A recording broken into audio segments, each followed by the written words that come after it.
Float fishing for pike doesn't have to be complicated. To tie a simple float rig for pike, we'll first set up a trace. A metal trace is needed to avoid the pike's sharp teeth from biting through your line.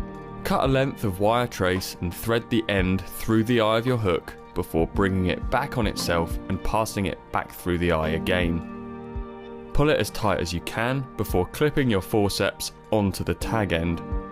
Now spin the forceps, tightly twisting the wire around itself.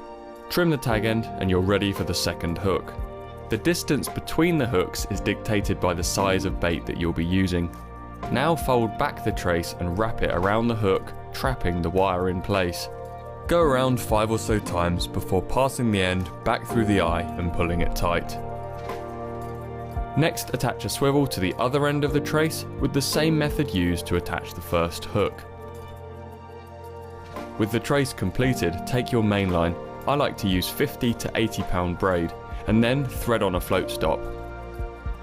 Next, pass the float down onto the main line, followed by an inline weight. Something of about 15 to 20 grams is fine. Finally, tie the main line to the swivel of the trace using a strong knot of your choice. A uni, Palomar or half blood knot works well.